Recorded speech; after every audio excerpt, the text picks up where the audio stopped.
Hello friends, मैं Brajesh Saurya spreading knowledge BDS की online class में आपका फिर से स्वागत करता हूं।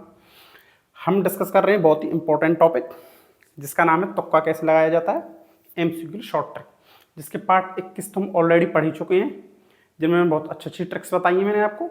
आई होप आपको पसंद आ रही होंगी। और आज पार्ट नंबर 22 को लेकर मैं फिर से आपके पास आ गया हूँ।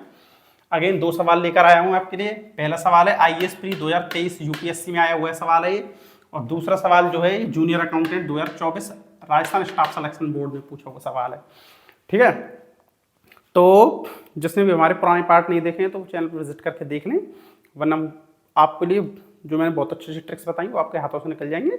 और चलिए हम दोनों सवालों का साइकोलॉजिकल रूप से तुक्के की मदद से देखते हैं इसका सॉल्यूशन क्या होगा। ठीक है,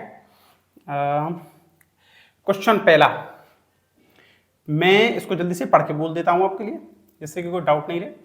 भारत के कतिपय तटीय क्षेत्रों में प्रचुर मात्रा में उपलब्ध इल्मेनाइट और रूटाइल निम्न में से किसके समृद्ध स्रोत हैं? आईएएस प्री 2023 यूपीएससी ने पूछा हुआ सवाल है, जिसके 4 ऑप्शन हैं एल्यूमिनियम, ताम्र, लौह, टाइटेनियम। ठीक है, अब हम इसका साइंटिफिक और साइकोलॉजिकल तुक्का ट्रिक की मदद से इसका आंसर देखेंगे। मैं ये मान के चल रहा हूँ कि आपको इस सवाल की यहाँ से बिल्कुल भी नॉलेज नहीं है, जीरो नॉलेज है।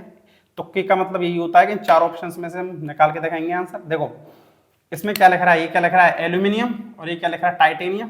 तो इसका तो हमने पीछे से यहाँ से कॉमन ले लिया है, नियम और नियम। ठीक है, और अब देखो मैं इसका एक और दूसरी चीज बताता हूँ आपको। ये वाली ट्रिक थोड़ी सी ये लग रही हो कि ये तो मैंने पहले भी पढ़ रखी है, आपने पहले ही बता दी है मेरे को, ये वाली ट्रिक तो नहीं, ये उससे थोड़ी सी डिफरेंट है। अब देखिए बताता हूँ मैं क्या अंतर है इसमें और उनमें।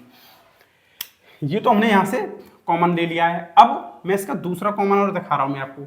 कहीं से भी सेम मिल नहीं रहे, लेकिन देखो ताम्र वाले की तो तय की और टाइटेनियम वाले टय की, इनकी ध्वनि यानी कि साउंड लगभग लगभग एक जैसी है, तो हम इनको कॉमन मान लेंगे क्योंकि थोड़े थोड़े से करीब है बिल्कुल भी, और कोई तो हमें मिल नहीं रहा है। तो ये वाले इनकी साउंड बिल्कुल थोड़ी सी पास पास है, ताम्र वाले और टाइटेनियम की तो ये बिल्कुल पास पास है। तो कॉमन सेंस की बात है। पहले तो भाई देखो हमने नियम और नियम के हिसाब से तो इन दोनों में से उत्तर है, जब नियम और नियम कॉमन लिए तो इन दोनों में से कोई एक आंसर है, बी वाला और ऑप्शन और सी वाला आंसर नहीं है। और जब हम ताम्र वाले के तय को टाइटेनियम वाले टय को, जब हम दोनों को साउंड लगभग लगभग बिल्कुल करीब है, तो इन दोनों में से एक मान लेंगे उत्तर। तो इस हिसाब से इन दोनों में से जब कोई एक उत्तर है तो ये वाले दोनों आंसर नहीं है इसके। ठीक है, तो बच गया ये टाइटेनियम, बिल्कुल करेक्ट आंसर है ये, बिल्कुल बिल्कुल ओके। आया होगा आपको समझ में। मतलब भारत के कतिपय तटीय क्षेत्रों में जो उपलब्ध होते हैं प्रचुर मात्रा में इल्मेनाइट और रूटाइल, ये टाइटेनियम के समृद्ध स्रोत होते हैं। आई होप आपको समझ में आ गया होगा। कोई दिक्कत आए तो कमेंट में लिख के बता देना। ठीक है, आपको दूसरा सवाल समझा देता हूं कि कौन सा वेब पेज अलग प्रयोग करने वालों के लिए अलग तरीके से प्रदर्शित होता है। ये कंप्यूटर का क्वेश्चन है, मैं ये मान के चल रहा हूँ आपको यहाँ से बिल्कुल भी नॉलेज नहीं है। Junior accountant 2024 Rajasthan staff selection board ने ये सवाल पूछा हुआ था। हम इसको यहीं से तुक्के की मदद से हल करने बताएंगे। देखो ये क्या लिख रहा है स्टैटिक, स्टैटिक का मतलब क्या होता है स्थिर, जो कि कहीं मूव नहीं करता है, स्थिर एक जगह पे जमा हुआ है। होम, डायनेमिक, वर्तमान। भाई देखो 3 चीज तो ये इंग्लिश में लिख दी है इसने, स्टैटिक, होम, डायनेमिक, वर्तमान इसने हिंदी में लिखा है। ठीक है, तो कहीं ना कहीं दिमाग ऐसा लगा कि चलो इन तीनों में से ही कोई ना कोई इसके बार बार इंग्लिश लिख रहा है, तो इन तीनों में से एक आंसर होगा इसके हिसाब से। अब देखो मैं इसको एक ट्रिक बताई थी मैंने आपको, जिस भी ऑप्शन के पीछे ब्रैकेट या कोष्टक लगा हुआ होता है जैसे ये, तो वही ज्यादातर उत्तर होता है, लगभग लगभग 60% चांस है कि वो उत्तर होगा। ठीक है, तो और मैंने दूसरी ट्रिक आपको क्या बताई थी, जो भी एक लंबी लाइन होती है तो उनमें से कोई एक उत्तर होता है, तो ये भी एक लंबी लाइन हो गई है। तो अगर मैं आपको थोड़ा सा और रिपीट करके बता देता हूँ। देखो स्टैटिक, होम और डायनेमिक इंग्लिश में लिख रहा है, ये हिंदी में लिख रहा है, तो ये यहाँ तक उत्तर नहीं है, इसके दिमाग में इंग्लिश में से ही घूम रहा है कोई एक आंसर। और ये इसके पीछे कोष्टक लगा हुआ है, ब्रैकेट लगा हुआ है, तो मैं बता रखा है कि 60% चांस है कि वो एक उत्तर हुआ। और वैसे भी एक लंबी लाइन हो गई है दूसरी ट्रिक के हिसाब से, कि लंबी लाइन जिसकी भी होती है वो एक आंसर होता है। तो दोनों 2-3 ट्रिक इसमें यूज हो रही हैं एक साथ, तो कॉमन सेंस की बात है, ये वाला एक आंसर है, तो ये वाला करेक्ट आंसर है। ठीक है, तो कौन सा वेब, जो वेब पेज अलग प्रयोग करने वाले को अलग तरीके से प्रदर्शित होता है वो डायनेमिक या गतिशील होता है। ठीक है, तो और थोड़ा इसको समझिए भाई, डायनेमिक के बाद इसने गतिशील क्यों लिखा है, क्या जरूरत पड़ी है इस गतिशील की लिखने की। लिख देता स्टैटिक और डायनेमिक और वर्तमान, क्यों लिखा है इसने गतिशील, मत लिखता, क्या जरूरत पड़ रही है इसकी।